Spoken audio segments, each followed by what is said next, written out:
Welcome back to the Real Talk Corner podcast, where we dive deep into personal journeys and topics that inspire and transform us on a mind, body, soul, and spirit level. I'm your host, Ariana Gutierrez, and in today's episode, I'm joined by a remarkable guest, Mich, who's a journalist, author, and broadcast personality with a deep love and passion for film. She's not only made her mark in the film industry, but also hosts her very own film festival called the Art is Alive Film Festival. We'll dive into her personal, inspiring journey, exploring how she carved out her path in the industry and why supporting indie films is so vital today. Join us as we celebrate the power of storytelling through film and the importance of nurturing independent voices in cinema. This is an episode you don't want to miss.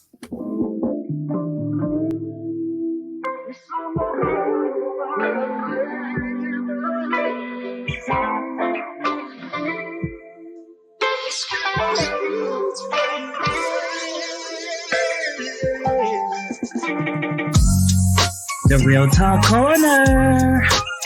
We back. We in the building. As I walk through the valley of the shadow of death, fighting my way through the darkness where the wicked don't rest. Conscious aware, truth I dare, shield tight to my chest. My tenacity can put these motherfuckers to the test. High priestess of fire, alchemistic desire. I say manifest and shit, even when I am tired. You can call me amazing by the bricks I've been laying, but you'll never call me lazy, cause my vibes are devastating. In the league of my own, spitting real talk energy. I know a little something about a thing called synergy. This is so ready, throw a sending masses awaken me. Listen up, cause we about to set your mind, body, and soul free.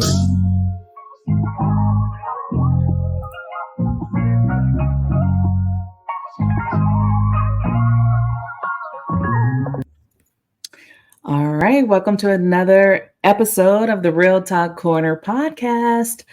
Today, my special guest is Mich, a journalist and broadcast media personality. So before we get into our topic for today, I'm going to let her tell you guys a little bit about herself. Well, I'm a writer. That's pretty much it. Long story short, everything that I do actually involves the written word. I think there's a great deal of power that comes with having the ability to use your words for good. So I started a very long time ago. When I was 15, I had my first award. I went on to do 3 books. I've written for newspapers, magazines. And then eventually at some point, I met a director who changed my life, got me into the film side of things. And now I do tons of things in film review. I cover festivals. I have a festival myself. I make films, but I'm terrible at it. But the biggest thing that I do is I have beautiful children and grandchildren, which I'm very, very proud of. I had a partner that I loved very, very much. And recently someone said to me that my words saved their life. So to me, that's kind of the real definition of who I am. Those last 3 parts. Wow. I think that's beautiful. I think the written word is underrated. I think, and I mean, I'm definitely someone who loves movies and I love to visually be captivated, but there's nothing better than like opening a book or, reading something. And I think it's just with the way technology is today, it's missing, definitely missing. Amen. All right. So let's jump into it. We're going to talk about your festival actually. So what's the name of your festival?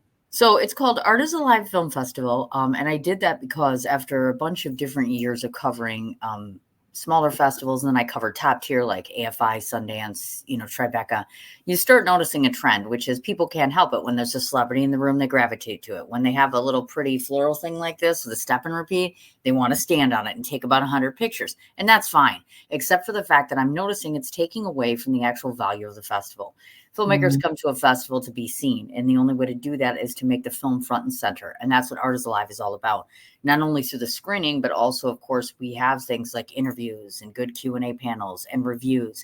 And I've helped, many filmmakers to either get their stuff together for distribution. And last year we distributed 5 films. So that's what I mean by keeping art is alive. Anybody can take a picture. Anyone can meet a celebrity. But the film is front and center. The cinema is front and center with my festival. Right. I like that you said that because that is the thing. People tend to go starstruck with people. And that shouldn't be the focus. The focus should be getting to know the rest of the folks involved in it, right? Right? It's like, you know what? Believe it or not, folks, independent filmmakers actually release more movies a year than Hollywood does. I don't think people realize that. No. I get to interview celebrities myself from TV and film on occasion, but I do it selectively. I could do it more, but I choose not to. They don't need me. I have a nice following, don't get me wrong, but they're at Right. that level. So I've come to embrace the fact that I picked the ones that I like to interview. I was terrified. Like I met my idol, Michael Madsen. First time I met him, terrified. Terrified. I thought he's going to be so mean, nicest guy you'd ever want to meet. So, I've come to embrace the fact that we live in a culture where people want to know celebrities, except they're just regular people too. And my feeling is there's a time to embrace that. And then there's a time to Right. appreciate the fact that people put their houses up for this. People Right. take out loans for this. People beg people to give money just to make a small film that's a passion project. To Right. me, that deserves a spotlight and they need more help. Hollywood's got tons of people that will interview them all the time. It's like, I'm Definitely. not dissing Hollywood, by the way, before somebody gets crazy. Like she hates Hollywood. I don't hate Hollywood, but it is a fact. Indies need help and they need to be seen. Right, right. Yeah, no, Hollywood, they have enough. They have enough of people who can talk about it and put all that money behind the advertising, and independent, definitely their budget is a lot smaller, so they're going to be particular on what they do, what they use it for. So, of course, Absolutely. I'm on the same page as you. Thank I you. definitely. Everyone get on our page because that's the page to be on, folks. Yes, I not to say I've never had like my favorite celebrities, but I've never seen a point to put them up like gods, and idolize them like that because they are people. They are Right? people. They have flaws. They all of those things. So I definitely, if we humanize them again, maybe then we can step away and then just admire the film, admire the writers, admire the producers, everybody who's behind it. That there's so many people that put effort into putting these things together. So. Yes. I'm with you. What are some of the challenges that you have when organizing these? Hmm. Well, so this will be a help to any founder out there. So first of all, I think one of the biggest things is nowadays with the climate changing as far as film and filmmaking and film festivals and distribution, there's a lot of festivals out there that are good festivals, but we take a lot of hits. Those of us who legitimately want to be team filmmaker, you see a ton of filmmakers out there screaming, they're scams, they don't do anything for people. If Mhm. people really realize that it actually takes 7 out of 12 months out of my year to put it together, I have never made a profit in 7 years, and I'm proud of that. Why? I eventually do, but then I'm becoming the Tribecas of the world. And I love Tribeca, by the way, but Okay. they're a top tier festival with top tier money. Most of us genuinely do it because we want to help filmmakers. We choose to give our time to you. So when you talk about us being scams, it's like, I don't know where this money is you think we're all making. So that's one. Right. Second of all, filmmakers, some, and I'm very lucky that I rarely ever see this. People make a movie, they're patting themselves on the back. They like themselves a lot. And you know what? You've earned it. But when you let yourself not be humble anymore, you become difficult. So sometimes it's hard to deal with people who only see things one way. They want Mhm. their screening to be the number one. They don't see that there's 50 other people there. So Right. that can be challenging. The biggest job I have is this. It's going out and promoting the festival all the time. I'm an interviewer, so I'm used to being you. I'm not used to being this. I guess I should get used to this side. Yes. So there's that component. You're always promoting, you're always asking people for help, you're always asking them to share the festival. I had to give in this year and get volunteers. I used to do this all myself, can't do it anymore. It's gotten gratefully bigger to where I need help. You are always constantly, hey, can you spread the word? Hey, could you buy a ticket? Could you buy a day pass? Finding promotions so people will buy it. They're Right. very comfortable at home right now, I'm not going to lie. Getting them to go to a venue is rough. I got to hand them all sorts of privileges and perks. Sure, celebrities would help that. Not Right. doing it yet. I'm not doing it. I mean, I have my actor award is named after Michael Madsen, and I told Mhm. him, and I got the okay from him, etc. But Oh, I really am very faithful to. I bring in celebrities when I need it, and I'm not at that point yet. The other challenge is networking. So what I decided to do in the last few years when the pandemic started is we all start talking. We're in a big email chain. We're on a chat group. We're talking. I'm getting people to meet up. They're talking about Mhm. financing. They're talking about where they're going next. They're becoming friends. So we're all excited now because all of us friends get together next month. And the hope is that they continue to leave my festival and make more movies. And then they come back to my festival and say, we met at my festival. See how that works? So Right. collaboration and networking when you're not all together and you're from various parts of the world is super tough. So, I try to bridge the gap there too. The only other thing is just um, my festival is bittersweet. I met my partner through my festival, Mhm. um, and he has been gone since 2021. So I struggled a lot with whether I wanted to do this because he will always be synonymous with the festival. But I think looking at where it is right now, he would probably be so proud and happy of what I have done. He was at my festival. He won through my festival and not through me, by the way. Um, so, there's something to be said about that too. Is it time to hang up the hat because he'll always be attached? But he's attached to lots of things, and I'm very happy about that. So it took some time for me to really get over that feeling. Like it's not, you can't do this without him. But I did it before I met him. So I'm kind of just continuing it and praying that he can see this. Definitely feel like he's enjoying it with you. Definitely I involved. sure hope so.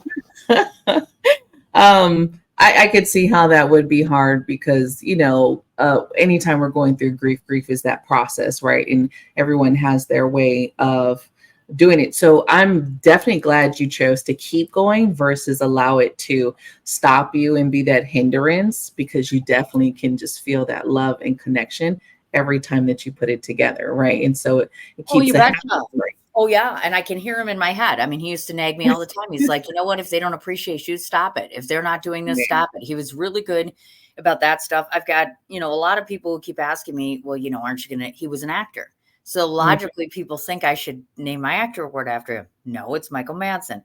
I know my partner well enough to know he wouldn't let me write a book about him. He probably wouldn't want a film done about him. And right, he told me to my face, he said, I haven't made it yet. So to give him something just because he passed, he would have hated it.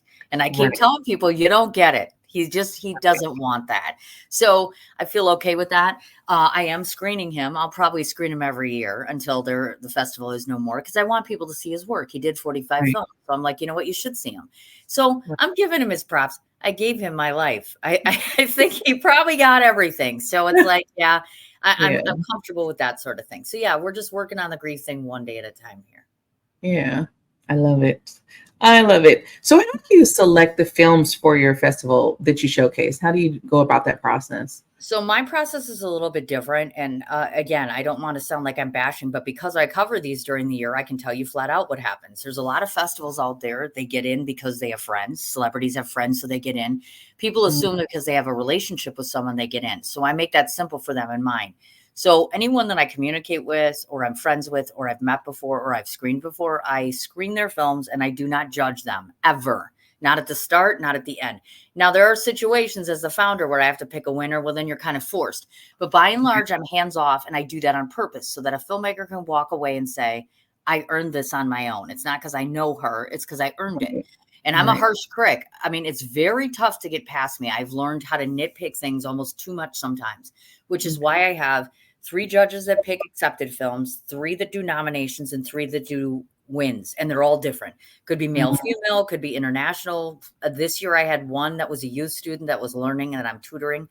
Yeah. Um, you do use newbies sometimes because their eyes are better than mine because I will pick you apart and sometimes that's not good. And I have a working scale, I mean, Cindy is not a fan of horror. So I watch it, but should I be judging it? I don't know. Mhm. Like sci-fi, not my thing either.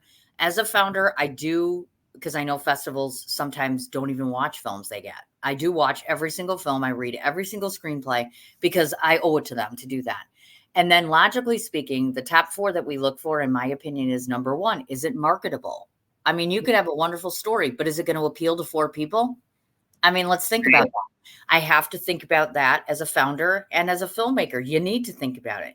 The story, I'm a writer. If the story makes no sense, no, no, no. Okay. As it relates to casting, if you have a man and woman on screen, and it's not working, whether it's mother, daughter, whether it's husband, wife, Right. I have to think about that because a regular audience member is going to watch it and they're going to be able to connect. A lot of it's about relatability. And the most important one I learned from Michael, cinematography, it doesn't have to be perfect, but if your audio is off, if your audio is not in tune, if the movie's not moving to the actual talking, you have a problem. And you should look at this before you submit it to a festival, by the way, because not everyone does. You know, Right. cinematography slash the audio in particular. And lastly, I do not accept anything over 90 minutes. And I do that because if Hollywood can't keep you for 3 hours, how am I going to keep you with an indie film? Not to say indie is not on the same level, Right. but it's always a harder sell because they want Hollywood all the time. So I Right. have to try to keep you captivated for 90 minutes. I think anything beyond that is truly a struggle. So I got to cut it off. So I say to people, I'm sorry, I can't. Now, I mean, if there's 3 minutes over, you think about that. But the Yeah. reality is, I got people sending in 2.5 hour films. No, just no. Please don't. You just can't. Yeah. I mean, you just can't do it. So that's genuinely what I look for. And I also throw in a mixture of special screenings that I specifically take from AFI, Slam Dance, Holly Shorts, Tribeca. I cover all those. And they're Mm. wonderful films. And who wouldn't want to show them, right? So it's Right. like 95% indie with a little splash of that little Hollywood right over there, just to make it nice. Right.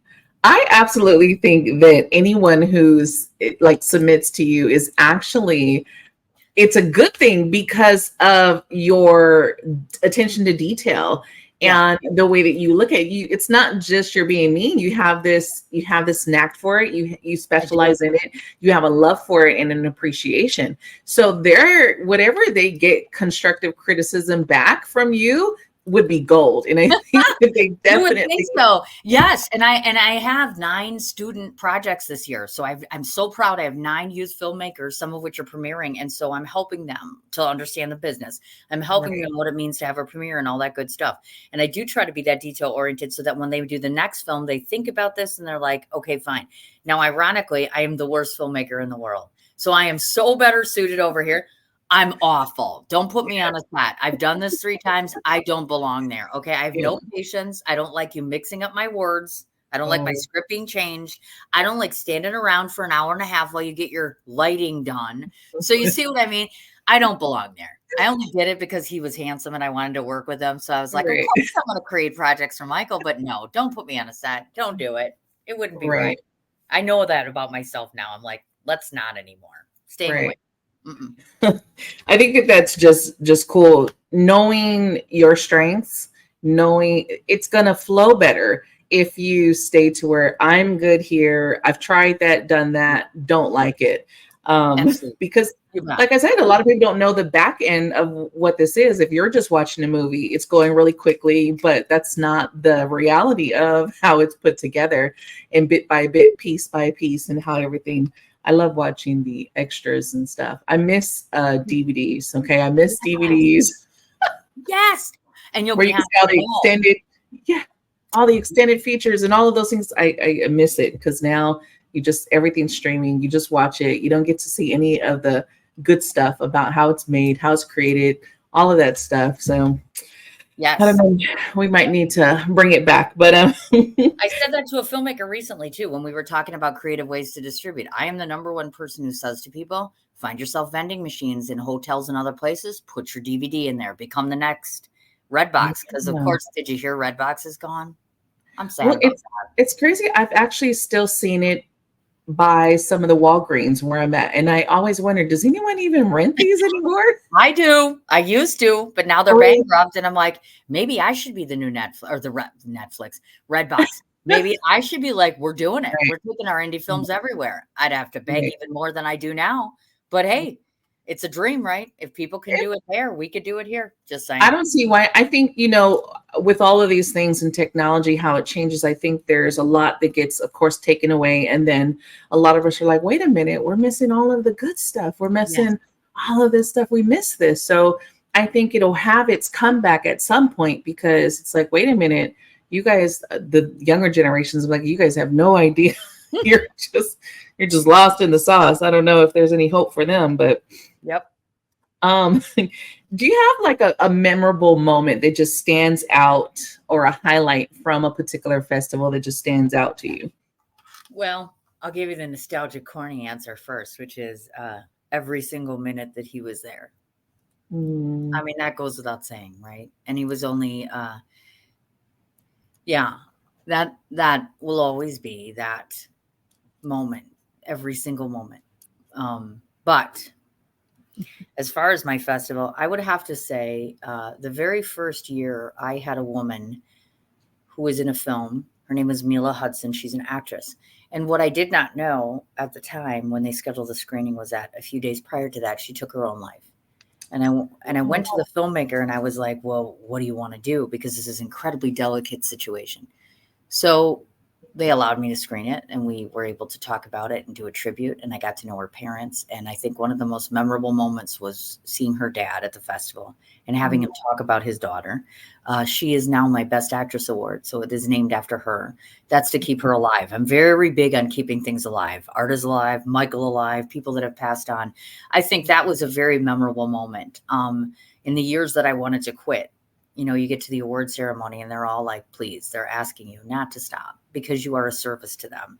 Any right, moment that a filmmaker feels seen and they tell me that, or they ask me not to stop, those are always some of my biggest memories because again, I'm not doing this to become Bob De Niro or anyone else. I'm doing it right, because they need help and someone has to help them. So for me, those always build the greatest memories. And it's just little tiny things. It's just seeing your friends there. It's collaborating with them. It's talking shop. It's getting tipsy sometimes with some of your best friends and talking about set life and how crappy it was and the real deal about film work right, and the industry. All of those things make me want to say, I'm going to sit here and email 600 people and I don't right, feel like it, but I'm going to do it because that's the payoff at the very end. right, right. I love that. So, what even brought you to film? How did you even get here? Very good answer. Well, when I was young, as most of us artists, and yes, it's true, most of us who are truly good at what we do, which they tell me that I am, we have very, very traumatic lives. I have, Mm, I have a very traumatic childhood. I didn't have a terrific younger life. And so you look for outlets. And in the beginning, I thought I was going to be an artist. I started drawing spiders and other stuff. Oh no, I knew right away, you suck at this. This is never going to happen. So then I decided, all right, let's do the writing thing. But movies were always just a thing. It was exciting to go to the movies. It was exciting to watch something on a screen, to see, especially I love classical movies. So to watch black and white movies on a big screen was exciting. And, even now, my son and I, our favorite thing is a movie date. I think we're going to see Trap tonight. That's like a thing for us. We get, snacks, we go to the movies, that kind of stuff. But right. in all honesty, years ago when I had my radio show first starting, I met a director by the name of John Andrew Gallagher, who lived in New York City, very renowned director in the indie world. And he took a shine to me and he came to me and he said, listen, Cindy, I really think you should start interviewing my friends in film. And then he started introducing me to festivals. And then eventually he said, why don't you start a festival? I learned so much from him. Not only do I credit him for so many people that I know in the industry that I would have never met before, but giving me the courage and the belief that I could do this, for believing in me and trusting me with his work, um, just letting me know that, hey, you could be really good at this. And I decided this year, of course, he is no longer here either. Mm, So I spoke to his parents, and so I'm going to name my best director award after him. He means a great deal to me. People should know his work well, and he's worked with Hollywood's, as well. And so there was just so much to learn. So he basically got me into it. Until almost, I had to do all the legwork, obviously, but I really right, credit him for being the reason why I'm sitting here in terms of film now. right, right. I definitely feel there's a misconception that Hollywood is where you make it. Like if you don't get to Hollywood, then you haven't made it. But I Mhm. always tell every artist this. Even I had to tell myself. Well, I'll talk a little bit about that later. But it was like once you've put your stuff out there, you've made it. Once you've made that leap over the fence and you've put it out there, regardless to if one person sees it, you've made it. You've done it. It's complete, and I really want us to get past this. Like you only make it if you're in Hollywood. You're only, and it's just like, no, no, no, no. There's so many people that have beautiful stories and beautiful films and beautiful poems and all of these things that are living out there. And we're like just concentrated on Hollywood. I don't even like half of the stuff Hollywood puts out. I'm so glad you said that because every time the journalist says it, then it's like you're just hating. No, I'm not actually, because I get the good fortune to be a judge. So I get to watch films all the time. I Yeah. see super good products coming out of AFI. I see great things coming out of top tiers. But here's the problem, kids. Hollywood's not going to really want you. I'm media. I'll go to a very top tier festival and I'm reminded exactly who I am. I am not Vanity Fair. I'm not Vogue. I'm not ET. I'm not going to be. So there's always going to be a disconnect. And I have tried. I've legitimately tried to sit down with SAG and bridge the gap between Mhm. union and non-union. I've tried to bridge the gap between Hollywood and Hollywood, some Hollywood will embrace you. Like I see tons of actors that will do independent films and they'll cross Right. over. Hollywood will not cast more than what?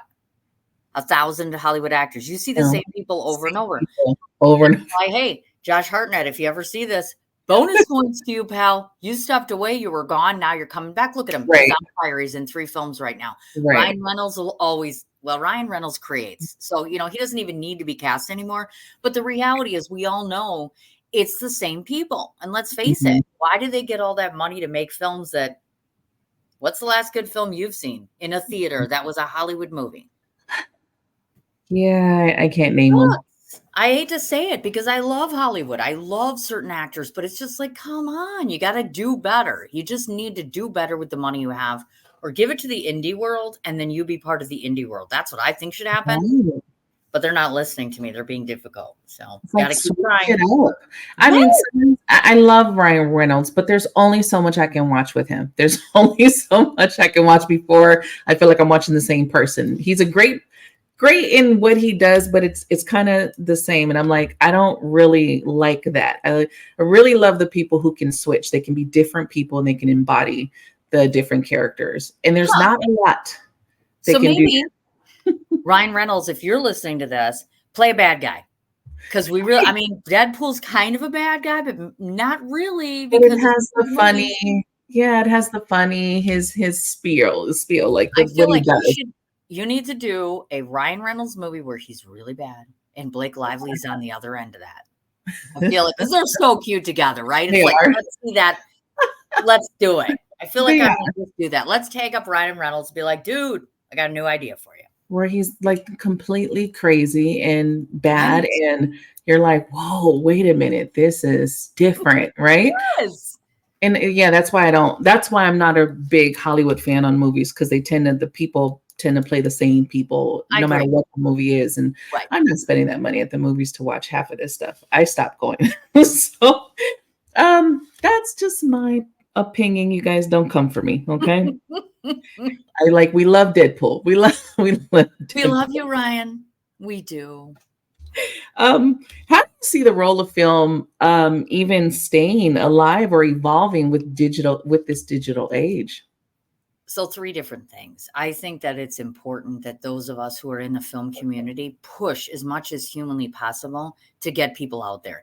And Mhm. yes, you may have to give more perks than you want to, but I think part of it was the pandemic. I think part of it is that people have already given up like, "Oh, they're not going to make it anyways." But Mhm.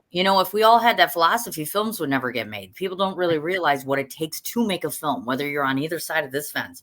So, Right. I think we really need to remind everybody why cinema is so important. Why should we? I mean, we should be doing tons more events in a cinema if at all possible. That's number one. Number two, whether they want to hear it or not, because I'm sure celebrities don't, they have a voice and people listen when they talk. So, like for instance, Roadhouse 2, I wish Conor McGregor and what's his name, Jake Gyllenhaal, would have been so much more vocal. I don't think it was the director's fault. They did tell him it was going to do a theatrical release and it didn't. I think studios are way, way too quick to go, boom, I want to go right to here. So maybe Right. it's possible that celebrities can put in a contract. I'm not doing this unless you do a theater run. Like you have to be insistent. I think celebrities hold a lot of weight because they're doing Hollywood movies. If they Right. want to get it seen in a theater and you have revenue to the theater, you really need to do that sort of thing. Number three, I think, I'm 55, not 25. So I got into the game late. What do I think will preserve film? The youth. Why do you think I have 9 filmmakers? Because my major target that I hit this year was student filmmakers for a reason. They are green. They're not like us where I can't hear you, even though you're trying to help me. And then third of Right. all, they are able to do good projects. A lot of projects I see from young kids, even my own son, is really pretty good. And so I'm like, they need to know what they're doing so they can preserve the future of film, period. Now, Right. with technology and the way things are, I'm not going to lie.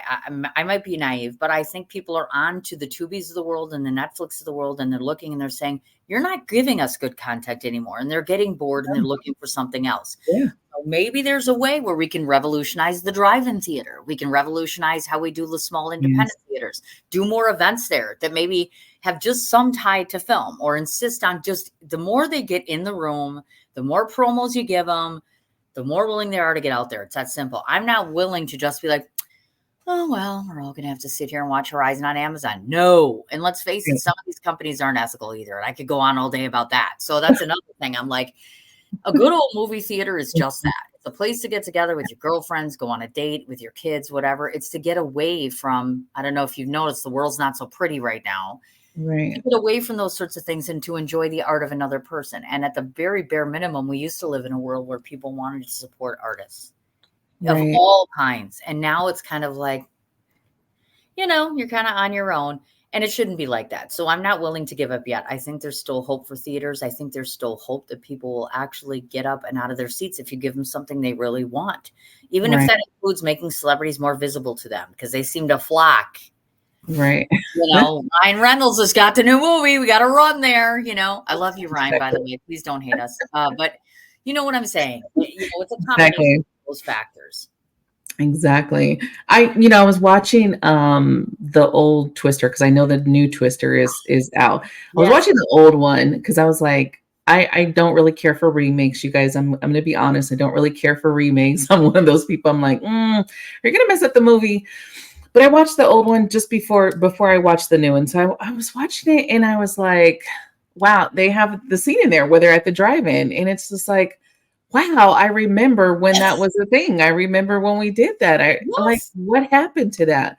And I think it is the probably quality of the movies that come out that are at the movie theater. You're like, why am I going to pay the amount? And what they've, hiked up the popcorn to $25 a little bucket.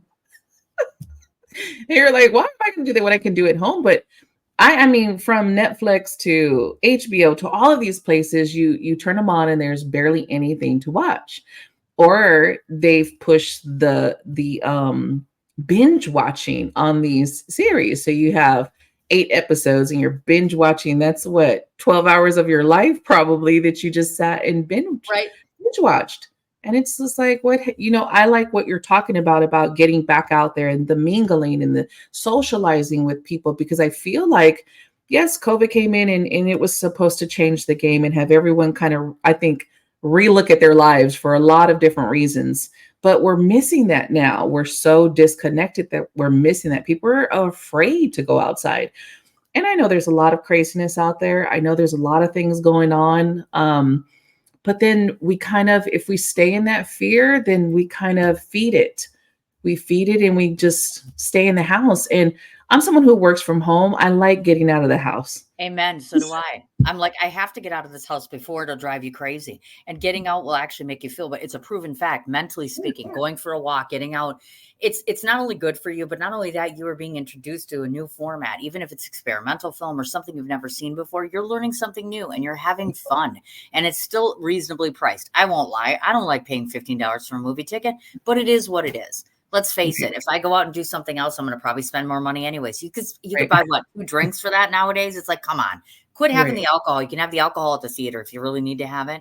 Definitely. This should make you excited. Very recently, I was approaching all the drive-in theaters about them having an independent film festival weekend or having an indie night where they show indie films.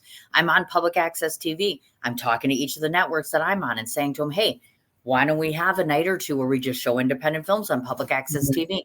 I know. I'm always trying to get it out there. It's kind of annoying. People are like, really? Do you have to put it everywhere? Yes. Do you know why? Because it isn't. We're trying to be Hollywood here. I don't know if you guys know that. Trying. That's what they do. Just trying to do it. That's how things change, though, the persistence. That's how it's not going to change if, like, one of the biggest things is like, no, if you get a no, that's not the end. Right? That's not the end. You keep going because there will be a yes, but you have to have that persistence, and that's how change comes. I'm a pushy broad. I am. Right.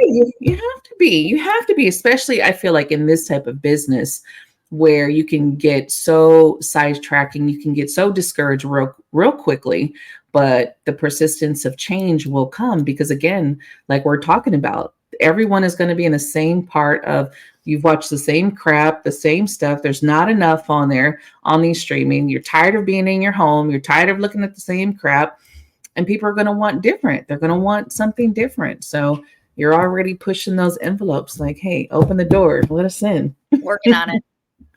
um, I wanted to ask you about your advice to it's aspiring filmmakers or writers coming into getting their work featured. What would you tell them?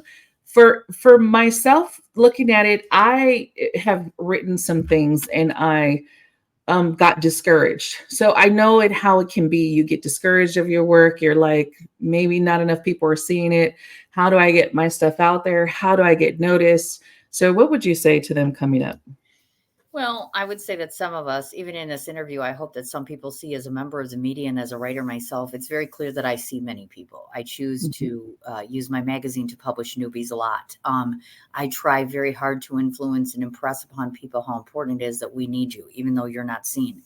I think the best advice I've given to people is don't take no for an answer. You've heard that before. But when I say don't take no, I mean find other outlets. If you're trying all the traditional publishing routes and others don't work, then you need to find somebody like me and say, hey, let's hit up a magazine that's maybe a little bit smaller or this or that.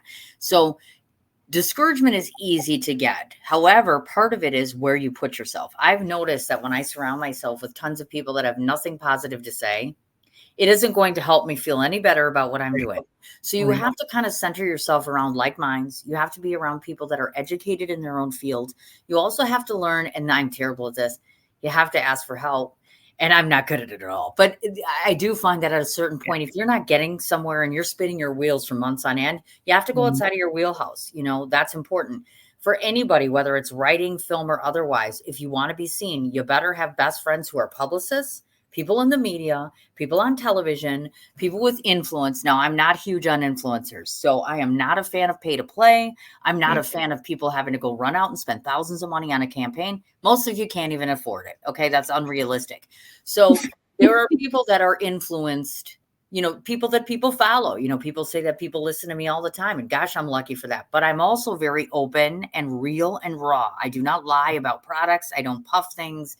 You know, people don't hand me money to say it's great because I wouldn't do that. So there's that component. I also think that people are under the misnomer that you have to be 20 to work in film.